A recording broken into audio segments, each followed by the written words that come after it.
There is nothing cooler than drifting, period. But here's the thing. Some of the most iconic drift cars, 240s, RX-7s, M3s, Hachirokus, just aren't that easy to come by anymore. They're expensive, and it's at the point where you don't want to smash them up, even if you can find one. But us common folks still want to slide, so what do? Well, good news for all you slideways freaks out there. Today, I've got a list of 9 super capable drift cars that you would never expect to see on a list of 9 super capable drift cars that you don't have to pay the drift tax on. So strap on your 3-point harness and grasp firmly upon thine hydro brakes. This is D-List.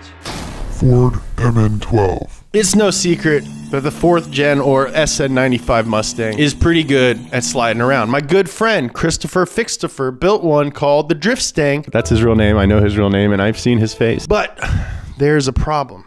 Ford built the SN95 Brostang on the absolutely geriatric Fox platform, which used an archaic live rear axle. And a live rear axle is not the most ideal rear end for going into controlled slides. Hold on, guys. I'm going to pause for a second.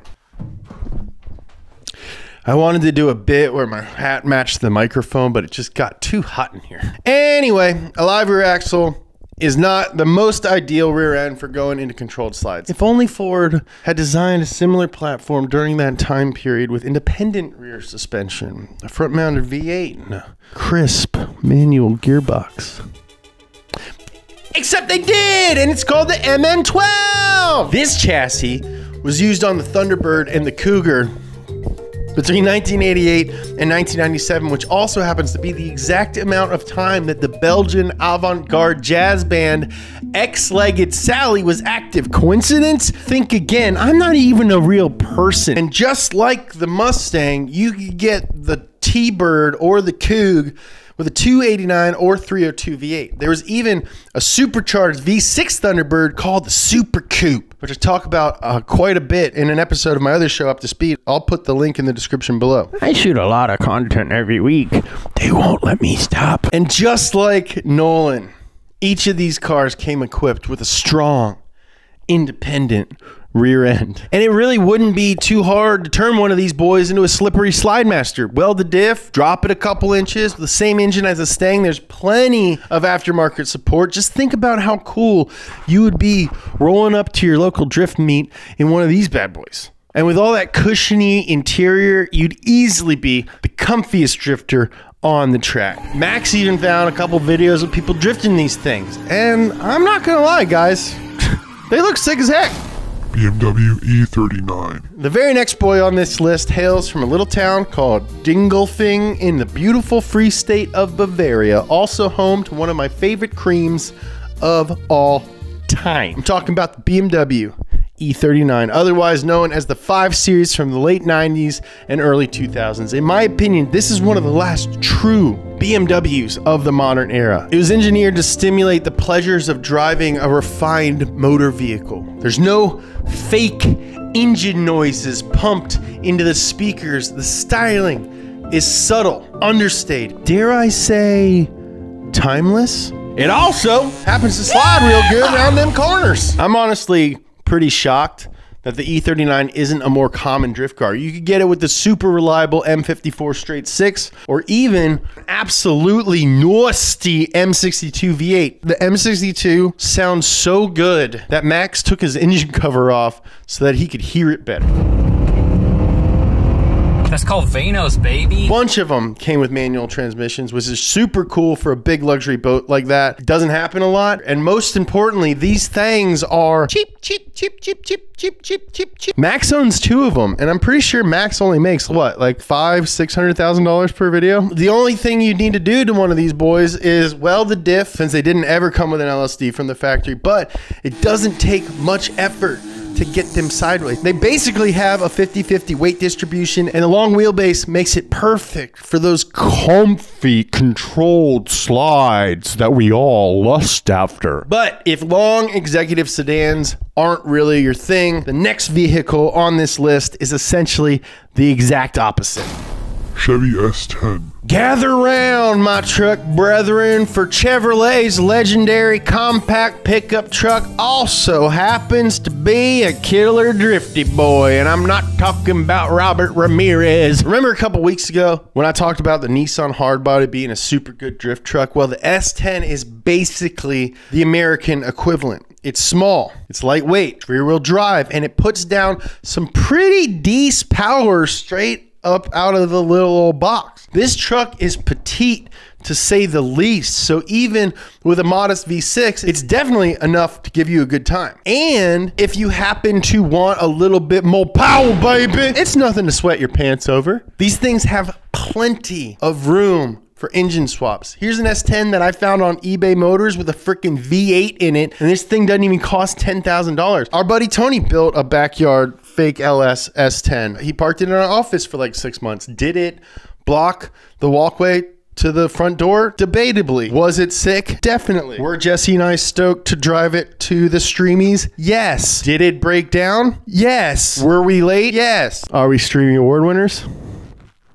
Yes. I'd love to see more drift trucks in general, especially S10s. These things are so rad. I really want one. I got a window open looking for them. And you might be saying it needs a rack and pinion, or the rear leaf springs aren't good for the track, but these honest little trucks are a surprisingly good platform to get you started with your new expensive drift hobby. And the best part is you can throw all your spare tires, all your friends' spare tires, all your friends' extra wheels, all your friends' crap and your crap in the bed, drive onto the track, so you'll always get invited. It hurts my feelings when I don't get invited. Jesse and Zach Job, sometimes it hurts my feelings when you go on drives with Bucky Lasik and you don't invite me. Subaru Outback. Whoa, whoa, whoa, whoa, whoa, whoa, whoa, whoa, whoa, whoa, whoa, whoa. Wait just one gosh darn second here. A Subaru Outback on a list of rear-wheel drive drift cars. Excuse me, muchacho, are you all good in the noggin, brah? That is a dramatic reenactment of what went through my mind when we were researching this episode, and Max brought up this car. But it turns out these things got the greasy guts to deliver some big-time oversteer with just a few tweaks to the drivetrain. You see, all right? Time for a little science lesson. Most all-wheel drive cars are actually front-wheel drive cars most of the time. But Subaru uses a symmetrical all-wheel drive system that splits power through a fancy little center differential. What does this mean for all you degenerate drift rats out there? It means you can just weld up the center diff, delete your front axles, and you've got a rear-wheel drive Subi. Jesse thinks that you'd be better off doing this to a WRX, but if you ask me, the Outback is way more unexpected, which is what this list is all about. Also, at the end of the day, I'm the one that says the words, so I get final approval. And these things look 100% sick when they're going sideways. I love the first few generations of the Outback before it turned into a full-on crossover SUV. You got those two-tone bumpers, big burly, beefy wagon body, and you would surprise everyone the second that you dumped that clunch. You'd also probably blow your diff too. Porsche 944. Now you might have never thought to see a Porsche on a list of drift cars, but the 944 isn't your average P car. Think about it. It's got the engine in the front. It's got a crap ton of power, potentially. Perfect 50-50 weight distribution. Now, a lot of you might be worried about dropping a ton of cash on maintenance and repairs, but these little puppies are actually surprisingly affordable to buy and maintain. For now, buy one soon, because Porsches don't stay cheap for long. And if you're still on the fence, cram this little factoid into your brain. The FC RX-7, an indisputably legendary drift car, was basically just a JDM copy of the Porsche 944. Look at them. These boys look more similar than the straight pipes. Yeah, Jacob has a beard and Yuri sometimes has a goatee, and that does throw me off a little bit, but I gotta say, I think those guys share 100% DNA. But this ain't a video about Canadians. This is a video about drift cars. And did I mention that the Porsche has pop-up up and down freaking headlights? Porsche made a few other front engine coupes like the 924 and the 928, and they're all way cheaper than you think a classic Porsche would be. For years, people hated on these cars. They said, if the engine wasn't in the back, it's not a real Porsche. And thanks to that hate, you can find them for way cheaper than you would expect. But you know what? I say the 944 is a real P car. A damn good one, too. Chrysler Crossfire. Now listen up. I'm going to say it because somebody needs to. The Chrysler Crossfire is one of the most underrated cars ever. It's an American two-seater with Mercedes innards and a 6-speed manual transmission. And it's called the Crossfire, which is one of the most aggressively marketed board games ever. When the Crossfire came out, Chrysler was owned by Mercedes. So this car shared a ton of parts with the SLK, which is also a pretty neat car. It's powered by a V6 that puts out a fairly respectable 215 horsepower, which isn't bad for a car that only weighs 3,000 pounds. But apparently, this just wasn't good enough for American buyers. So the Crossfire was pretty much a sales flop. The styling is pretty weird for the time. I mean, it looks like one of those wooden speedboats that rich guys pilot on their private lakes in Switzerland. But because of that, you can find these forgotten fastbacks on Craigslist, Facebook Marketplace, or eBay Motors for dirt cheap. Here's one with a 6-speed for $3,700. Now I know it's going to be a little squirrely with such a short wheelbase, but you guys all love Miatas. But once you weld the diff and get rid of that traction control, this thing would be a certifiable missile. Did I mention it's called a Crossfire? Now the Crossfire might only be 80% Mercedes, but this next car is 100% Mercedes. Mercedes C-Class W203. The second generation C-Class is known as the W203. It's called a chassis code. Look it up. And it's basically Mercedes-Benz's version of the BMW E46. And the E46 is a super popular drift car. So why not the W203? There were a ton of engine options in this chassis. 4 bangers, check. 6 gangers, you betcha. 8 slangers? Abso-god-dang-lutely. Some of them were even supercharged. And unlike basically every other Mercedes in the history of Mercedes, the W203 was available with a 6-speed manual transmission. Here's a C230 for sale right now for under $5 grand. According to the ad, it runs great and makes no funny noises, but I bet you'll be making some funny noises when you pitch this long boy into a hectic skid. Infiniti J30.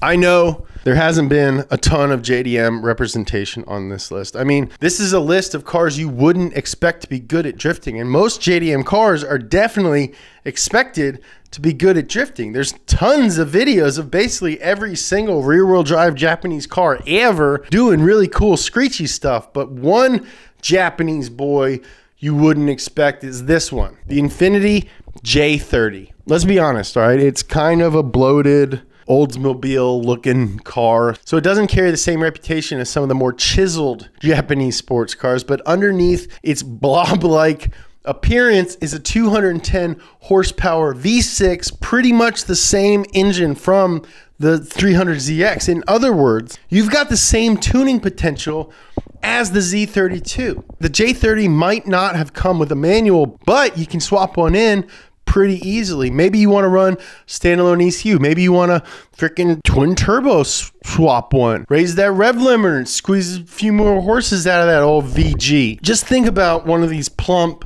downright goofy looking sedans tandem drifting with a Mark II Supra. It's so awesome and so hilarious, and I definitely think somebody watching this should buy one and turn it into a drift car. If you do this, put a post on r/donut media and we'll send you a sticker pack so you can get even more power. I swear, if you spend thousands of dollars to make this dream a reality, I will send you a $15 sticker pack. No questions asked. Rounding off this list of unusual but surprisingly good drift cars is something not at all like anything else on this list. No, it's not front engine. No, it doesn't have a manual transmission. And no, you're probably not going to be able to find one on Gregory's list or on Facebook Martin's place or on Oscar Up or on eBay Motors for $3,000. But hear me out, because I think it just might have the potential to be one of the best grassroots drift cars Ever.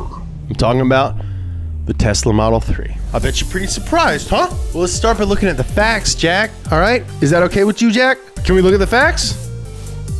Jack? The lowest spec version of this car puts out 283 horsepower, and because they're electric motors, you get 330 pound-feet of twerks instantly. The highest spec Model 3 gives you a bump to 450 horsepower, and again, that power is on demand, just like Paul Bart 3 Special Victims Unit. You don't have to worry about which gear you're in or what kind of differential you got. You just press that lightning pedal and you're good to go, man. Now I know it's gonna be a different experience than drifting a clapped out S14, but electric cars can be just as exciting. I've driven a bunch of them, including this one, and it's super trippy to see a car slide around with no engine noise, just tire squeal. Check this out.